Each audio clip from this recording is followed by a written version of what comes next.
اس ذات وحدہ لا شریک کے لیے ہیں جس کی قدرتیں ہماگیر ہیں، جس کی حکمتیں بے مثال ہیں، جو اپنی شان ربوبیت کے اظہار میں بڑا ہی فیاض اور کریم ہے۔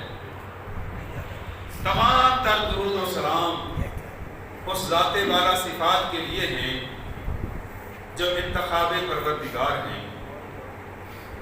آج آپ کے سامنے قرآن مجید فرقان حمید کی وہ جلیل القدر سورہ پاک تلاوت کرنے کا شرف حاصل کیا ہے جسے سورۃ العصر کہا جاتا ہے۔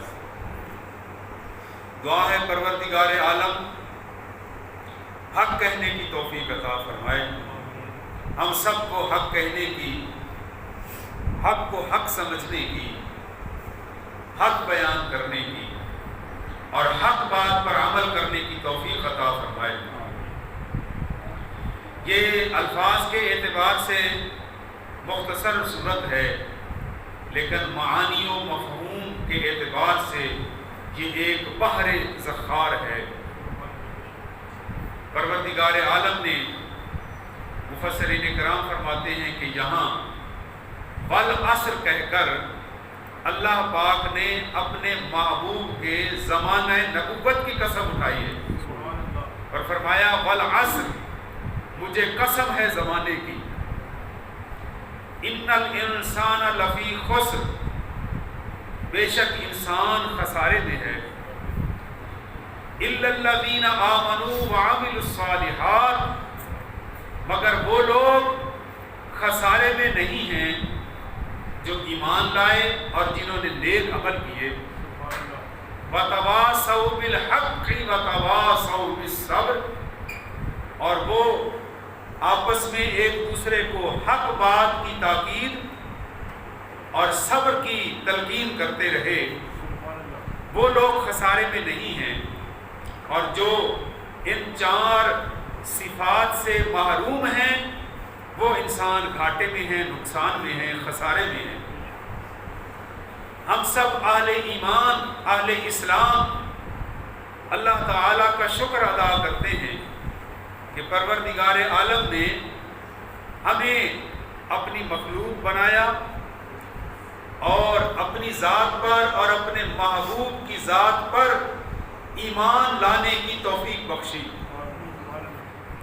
کسی بھی مسلمان اور انسان کی سب سے بڑی صفت، سب سے بڑی خوبی وہ صفت ایمان ہے۔ اگر ایمان ہے تو وہ بندہ صاحب فضل و شرف ہے، اور جس کو ایمان نصیب نہیں ہوا وہ بے شک دنیا کی دولت جتنی اکٹھی کر لے وہ نقصان میں رہنے والا ہے، وہ گھاٹے میں رہنے والا ہے۔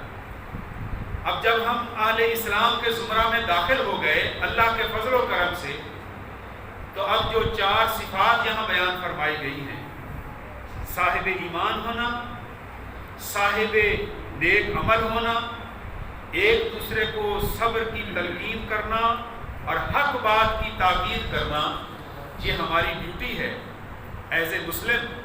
بطور مسلمان ایک مسلمان دوسرے مسلمان کو تباہی کی طرف جاتے ہوئے نہیں دیکھ سکتا، وہ دوسرے مسلمان کا تماشا بنتے ہوئے نہیں دیکھ سکتا، وہ اپنی مقدور بھر کوشش کر کے اس کو برائی کے راستے سے ہٹانے کی کوشش کرتا ہے، نیکی کے راستے پر چلانے کی کوشش کرتا ہے۔ مسلمان کبھی دوسرے کا مذاق نہیں اڑاتا اور اس کا تماشا نہیں دیکھتا۔ آج کل اہل اسلام کی ایک کثیر تعداد تھوڑا سا اس معاملے میں سستی کا مظاہرہ کر رہی ہے۔ ضرورت اس چیز کی ہے کہ مسلمانوں کے دلوں میں پتہ سب کو ہے کہ اسلامی تعلیمات کیا ہیں، صرف جس طرح ایک آپ کا فرنیچر ہو، اس کو اگر روزانہ آپ کپڑے سے صاف کرتے رہیں گے تو گرد و غبار ساتھ ہی ساتھ صاف ہوتا رہے گا اور اس کی چمک میں اضافہ ہوتا جائے گا۔ لیکن اگر آپ کسی فرنیچر کو مہینوں تک صاف نہ کریں تو کیا ہوگا؟ ہر روز